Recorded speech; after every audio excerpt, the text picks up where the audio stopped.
MBC가 단독 인터뷰를 했고 그리고 방송할 거다 하는 내용이 방송이 되기 전에 폭로되어서 그렇게 화제가 됐었죠. 당시 이 폭로를 하셨던 분입니다. MBC 해직 기자 이상호 고발뉴스 대표 기자 연결됐습니다. 안녕하십니까? 안녕하세요. 네. 반갑습니다. 이상호입니다. 네, 소개가 길었습니다. 네네. 5년이나 됐는데, 굉장히 이제 인상적인 사건이었기 때문에. 네. 세세하게 기억이 나는데, 당시에. 네. 이틀 전이었던가요? 3일 전이었던가 그랬죠? 네. 대선. 바로 직전에 MBC가 김정남 씨를 단독 인터뷰했다 하는 내용을 처음으로 본인 SNS에 올렸지 않습니까? 네. 그 내용을 어떻게 알게 됐는지 그리고 그때 당시 상황을 좀 설명해 주십시오. 그 당시에 낙검수라고 있어요. 김어준이라는 분이 하시는 방송이었는데 네. 거기서 워낙 그분들이 취재를 잘하셔가지고 네. 대선 기간 중에 김정남이 한국 또는 제3세계로 망명할 가능성이 있다. 네. 그리고 그게 대선 과정에 당시 NLL에 광풍이 불고 있었는데 네네. 그 광풍과 맞물리면서 네. 그야말로 여권 주자를 돕는 그런 공작 차원에서 진행될 가능성이 있다. 이런 취지로 보도하셨잖아요. 그거를 뭐 한 달 전부터 떠들었죠. 예. 예. 네. 그래서 깊은 감화를 제가 받아가지고 예. 취재를 하셨군요. 그렇다면은 당시에 미디어 세트, 언론 지형을 봤을 때 정부 입장에서 만약에 이런 공작이 사실이라면 대단히 보안도 중요하고 그렇죠. 손발이 잘 맞아야 될 거 아닙니까? 그렇죠. 나중에 뒤탈이 안 나려면. 예. 그러면 어떤 언론사를 고를까 생각을 하다가 MBC가 상당히 정렬이 잘 돼 있었어요. 당시에. 예. 이미 통제, 우리말로 통제. 네네. 그래서 MBC의 가능성이 높겠다라고 생각해서 아하, 추정해요. 네. 그래서 제가 내부 이제 취재를 하기 시작했죠. 네. 그랬더니 움직임이 있다라고 하는 내용을 포착을 했고. 이게 MBC의 구성원들도 사실은 잘 알지 못하도록 MBC 내부에서 비밀리에 진행됐다는 거죠, 그때. 그렇죠. 완전 비밀리에 진행이 됐죠. 근데 이제 결과적으로, MBC 기자들이 네. 한두 명도 아니고 그리고 오랫동안 알아왔던 사람들인데 그걸 어떻게 모르겠을까요? 그거 모르게 할 수 있죠. 그래서 이를테면 국내에서 파견을 하면 네. 이게 문제가 되잖아요. 네.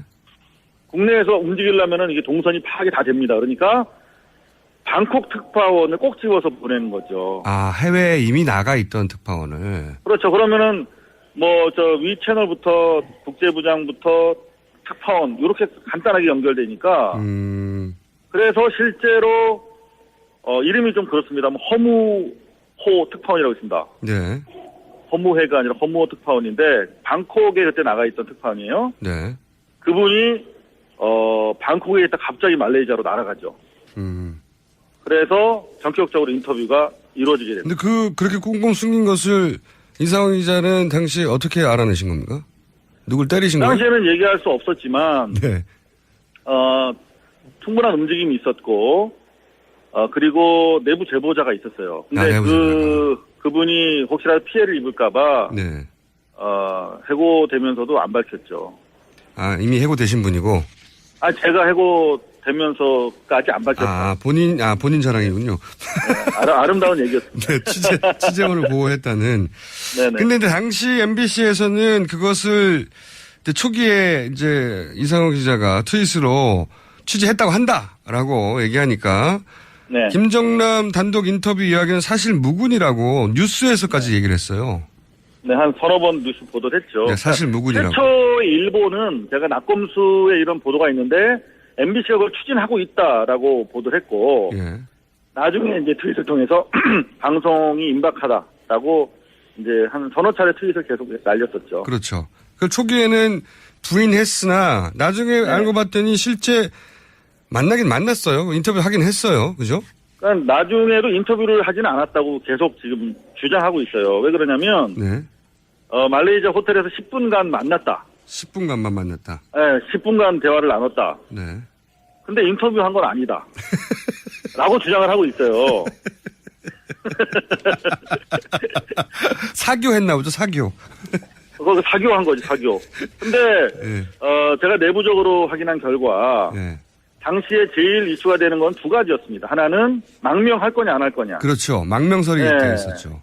두 번째는 NLL 광풍과 관련해서, 네. 노무현 지난 대통령께서 북한에서 혹시 관련한 발언을 한 게 있느냐. 네. 두 가지가 메인 이슈였거든요. 그렇죠. 근데 예. 둘 다 물어봤다는 거예요. 물어봤다. 예. 예, 근데 입맛에 맞는 얘기 안 나온 거죠. 제 그래서? 판단으로는. 아하. 거기서부터 그래서- 물어본 것까지는 팩트고 답변이 원하는 답변이 안 나왔다는 추정이신 거죠. 예. 그렇죠. NLL과 관련해서는 들은 바 없다라고 답변을 했다는 거예요. 그래서 뉴스 가치가 떨어져서 보도하지 않았을 수 있다. 그래서 저는 그렇게 보는 것인데, 또 하나의 가능성은 왜냐면- 예. 왜냐면, 그, 김정남 같은 그 뉴스의 인물은 목격한 자체가 기사입니다. 아니 만나서 인터뷰한 자체가 기사죠. 아니, 인터뷰 안 해도 돼요. 그냥 김정남 보기만 해도 기사예요. 실제로. 맞습니다. 그 일이 있고 나서 1년 뒤인 2014년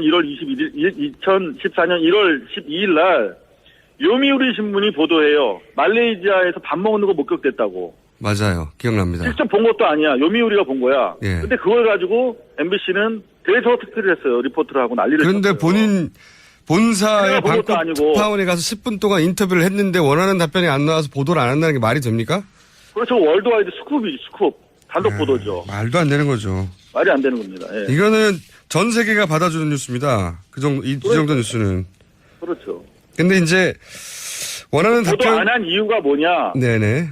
라고 했을 때 그렇다면 자기들이 기대했던 답변이 나오지 않았기 때문 아니겠느냐라고 추론할 수밖에 없는 것이죠. 그 추론도 합리적이고요. 또 하나는 이미 이렇게 폭로되어서 네. 어떤 뉴스가 나오더라도 그것이 일종의 공작 아니냐고 하는 역풍도 그래서 가능할 상황이었기 때문에 워낙 민감한 때여서 그게 이제 플러스 마이너스 계산했더니 그다지 플러스 아니어서 접었을 수도 있죠. 워낙 이 이상호 기자의 그 트윗이 강력한 반향을 불러일으켰거든요. 사실이다 아니다부터 시작해가지고. 사실 허무호 특파원 얘기도 네. 자기가 김정남 씨를 만났더니 제가 이걸 트윗을 통해서 내부 폭로를 한 것을 이미 알고 있더라. 그래서 대화가 원활하지 못했다. 뭐 이런 취지로도 얘기를 하고 있어요, 사실은. 뭐 결과에 맞춰서 말을 그럼에도 불구하고, 네네. 그럼에도 불구하고 보도를 했었어야 되는 것이죠. 만났다. 그러한 취지로 인터뷰를 했다면. 그렇죠. 만났다는 자체로 뉴스고요. 원하는 답변이 안 나왔어도 그렇게 답변했다는 자체가 어마어마한 뉴스니까. 그럼요.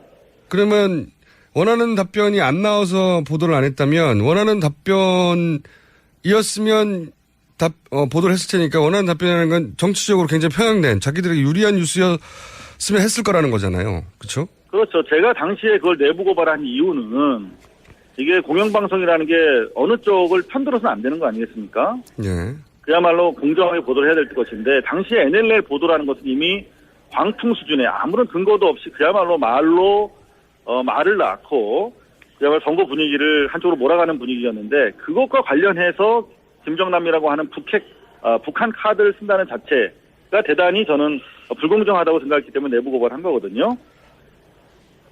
자, 당시 이런 얘기 됐습니다.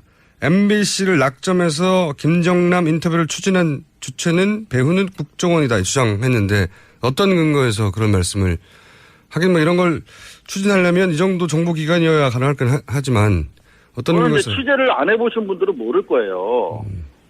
지금 허무호 특파원은 현재 MBC에서 가장 중요한 직책 중에 하나인 사회부장을 맡고 계십니다. 네. 그런데 그분이 뭐 썩 훌륭한 취재기자는 아니에요. 근데 방콕에서 말레이시아로 넘어가서 개인적인 의견이죠. 취재할 네, 정도면- 그건. 네. 제가 뭐 개인이니까요. 저는. 네, 개인적인 평가하고. 예. 그런데 제가 물어봤어요. 저는 해고를 당해도 좋다. 예. 근데 여하튼 이제 복직이 돼서 왔지 않습니까? 예. 그랬더니 다시 이 허무호 사건을 폭로한 거 가지고 정지 6개월을 또 때리더라고요. 폭로한 게 언젠데요. 그러니까 해고 사안은 아니라니까 그러면 6개월을 주겠다 이렇게 한 거예요. 그래서 제가 네. 우리 노동조합이랑 같이 예. 나는 2번 해고돼도 좋은데 예. 이거는 공영 언론의 공정성과 관련해서 중요한 사안이니까 허무호의 취재 경위, 네. 지시 내용 네. 이런 것들을 밝혀야 된다. 그래서 네. 이게 과연 불편부당하게 이루어진 취재였는지를 밝히면 나를 잘라도 좋다. 네. 또 기본적으로 사실관계가 파악되지 않은 상태에서 어떻게 또 재징계를 하려고 하느냐 해서 특별감사 청구를 했어요. 노조랑 저랑 같이. 네. 근데 거기에 대해서 답변이 전혀 없죠. 무슨 말씀이냐면 네. 해외에 나가서 누구를 만난다는 게 그렇게 생각만큼 간단한 취재가 아니거든요. 어렵습니다. 매우 정교한 자료가 없으면은 네. 갈 수가 없어요. 한 번 뭐 수천만 엄청난 돈을 들여서 움직여야 되는데. 저도 그거는 충분히 50% 너무 야근데 한 1000% 이해합니다. 저도 해본 적이 있어서. 예. 아, 그럼요. 예. 그래서 어렵습니다. 저는 취재를 해본 사람은 외국 제3국 내가 있는 곳에서 벗어나서 다른 나라 가서 누구를 만난다? 아유, 그 생각보다 간단치 않거든요. 아는 사람들끼리 약속해서 가서 만나도 어려운 판에. 자, 그렇기 때문에 일단은 뭐 상식적으로 이거는 정보기관이 개입했다라고 보는 거죠. 두 번째는 지금 허무호 씨는 제가 몇 차례 전화 인터뷰를 했는데 방콕에 사는 동포로부터 제보를 받았다라고 하면서도 동시에 말레이시아에서 국정원 직원과 전화 통화한 사실은 있다 이렇게 밝혔어요. 거기까지는 밝혔군요. 그럼요. 그 외국에 나가보면 사실은 그 국정원 쪽 사이드랑 그 뭐 대사관마다 다 나가 있기 때문에 네. 우리가 생각하는 것처럼 국정원 스파이 모양을 하고 막 그렇게 무서운 사람들이 아니에요. 일반인들이에요. 그냥 국정원 직원들도 다. 네. 다 호영호지하고 지냅니다. 외국에 나가면. 네. 대사관 직원이죠, 사실. 예. 그렇죠. 그래서 여하튼 당시에도 MBC 밝히지 않았지만 상식적으로 국정원이 당시에 이미 잘 아시겠지만은 어제 TV조선 보도에 따르면은 국정원이 망명을 추진했다는 거 아니겠습니까? 그러면은 그렇죠. 네.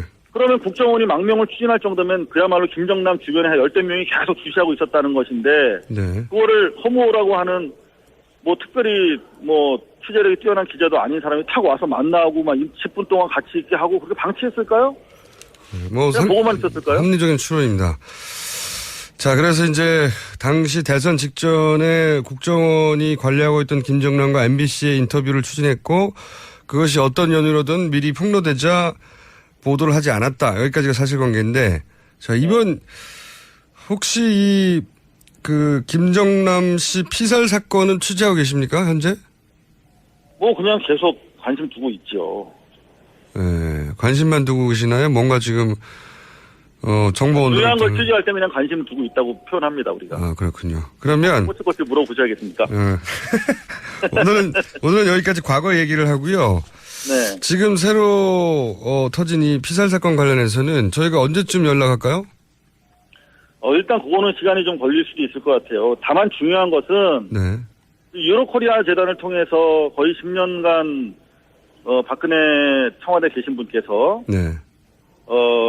김정남을 아주 유력한 비선으로 활용했다고 하는 것인데 그게 보도가 됐죠. 예. 네. 박근혜의 비선은 김정남이다 이런 보도가 주간 경향에 있었습니다. 예. 자, 그렇다면 예. 2005년에 있었던 망명 추진 그리고 그 당시에 허무호 특파원과의 인터뷰 공작과도 박근혜 측이 관련돼 있을지 여부에 대해서 확인해 봐야 되는 것이고요. 두 번째는 그렇다면 다시 5년이 지나서 대선 국면이 됐고 탄핵 국면에 있어서 지금 유일하게 살아날 길은 그야말로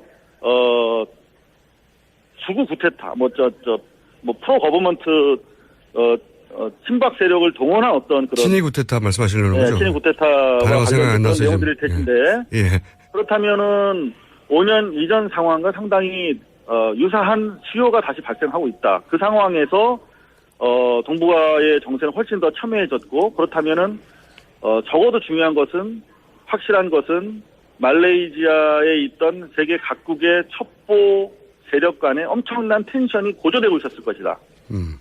누가 한 발자국을 김정남을 어느 쪽으로 움직이려고 했는지에 따라서 상당히 텐션 변화가 있으면서 갈등이 고조됐을 것인데 그 과정에서 일어난 사건이면 분명하다. 중요한 것은 박근혜 관련성에 대해서 철저하게 조사해야 된다. 그 첫 번째 단초는 2월 24일 날 MBC 청문회에 잡혀 있습니다.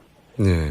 그때 최소한 첫 단추인 2012년 MBC 허무호 특파원의 허무한 인터뷰 추진 계획에 대해서 진상조사가 이루어져야 될 것이다. 이렇게.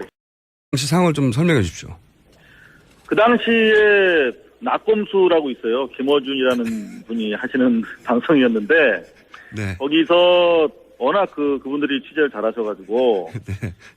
대선 기간 중에 김정남이 한국 또는 제3세계로 망명할 가능성이 있다. 네. 그리고 그게 대선 과정에 당시 NLL 광풍이 불고 있었는데 네네. 그 광풍과 맞물리면서 네. 그야말로 여권 주자를 돕는 그런 공작 차원에서 진행될 가능성이 있다. 이런 취지로 보도하셨잖아요. 그거를 뭐 한 달 전부터 떠들었죠. 예. 예. 네. 그래서 깊은 감화를 제가 받아가지고 예. 취재를 하셨군요. 그렇다면은 당시의 미디어 세트, 언론 지형을 봤을 때 정부 입장에서 만약에 이런 공작이 사실이라면 대단히 보안도 중요하고 그렇죠. 손발이 잘 맞아야 될 거 아닙니까? 그렇죠. 나중에 뒤탈이 안 나려면. 예. 그러면 어떤 언론사를 고를까 생각을 하다가 MBC가 상당히 정렬이 잘 돼 있었어요. 당시에.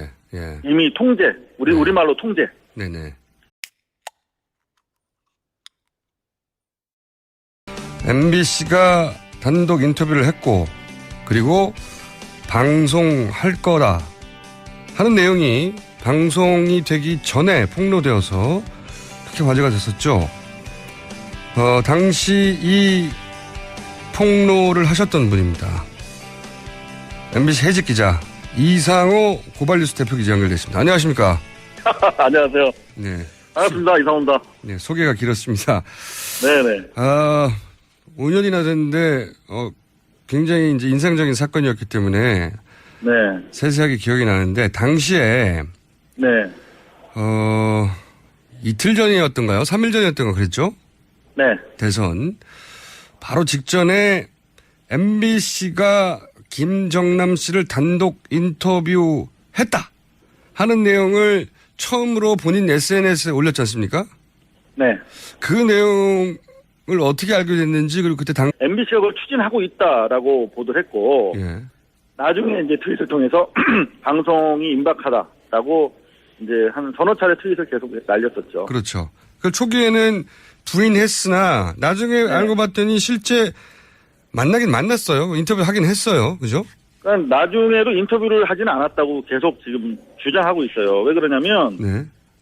말레이시아 호텔에서 10분간 만났다. 10분간만 만났다. 네, 10분간 대화를 나눴다. 네. 근데 인터뷰한 건 아니다. 라고 주장을 하고 있어요. 사교했나 보죠, 사교. 그거 사교한 거지, 사교. 근데, 네. 제가 내부적으로 확인한 결과, 네. 당시에 제일 이슈가 되는 건 두 가지였습니다. 하나는 망명할 거냐, 안 할 거냐. 그렇죠. 망명설이 네. 있었죠. 두 번째는 NLL 광풍과 관련해서, 네. 노무현 지난 대통령께서 북한에서 혹시 관련한 발언을 한 게 있느냐. 네. 두 가지가 메인 이슈였거든요. 그렇죠. 근데 예. 둘 다 물어봤다는 거예요. 네, 방콕에 그때 나가 있던 특파원이에요. 네. 그분이 방콕에 있다 갑자기 말레이시아로 날아가죠. 그래서 전격적으로 인터뷰가 이루어지게 됩니다. 근데 그렇게 꽁꽁 숨긴 것을 이상호 기자는 당시에 어떻게 알아내신 겁니까? 누굴 때리신 거예요? 당시에는 얘기할 수 없었지만, 네. 충분한 움직임이 있었고, 그리고 내부 제보자가 있었어요. 근데 그분이 혹시라도 피해를 입을까봐, 네. 해고되면서도 안 밝혔죠. 아, 이미 해고되신 분이고? 제가 해고되면서까지 안 밝혔어요. 본인 자랑이군요. 네, 아름다운 얘기였습니다. 네, 취재원을 보호했다는. 네네. 근데 당시 MBC에서는 그것을 이제 초기에 이제 이상호 기자가 트윗으로 취재했다고 한다라고 얘기하니까 네. 김정남 단독 인터뷰 이야기는 사실 무근이라고 뉴스에서까지 얘기를 했어요. 네, 한 서너 번 뉴스 보도를 했죠. 네, 사실 무근이라고. 최초의 일보는 제가 낙검수에 이런 보도가 있는데 그래서 MBC의 가능성이 높겠다라고 생각해서 추정해요. 네. 그래서 제가 내부 이제 취재를 하기 시작했죠. 네. 그랬더니 움직임이 있다라고 하는 내용을 포착을 했고. 그러니까 MBC의 구성원들도 사실은 잘 알지 못하도록 MBC 내부에서 비밀리에 진행됐다는 거죠, 그때. 그렇죠. 완전 비밀리에 진행이 됐죠. 근데 이제 결과적으로, MBC 기자들이 네. 한두 명도 아니고 그리고 오랫동안 알아왔던 사람들인데 그걸 어떻게 모르겠을까요? 그거 모르게 할 수 있죠. 그래서 이를테면 국내에서 파견을 하면 네. 이게 문제가 되잖아요. 네. 국내에서 움직이려면은 이게 동선이 파악이 다 됩니다. 그러니까 방콕 특파원을 꼭 집어서 보내는 거죠. 해외에 이미 나가 있던 특파원을. 그렇죠. 그러면은 위 채널부터 국제부장부터 특파원 이렇게 간단하게 연결되니까 그래서 실제로 이름이 좀 그렇습니다만 허무호 특파원이라고 있습니다. 네. 허무회가 아니라 허무호 특파원인데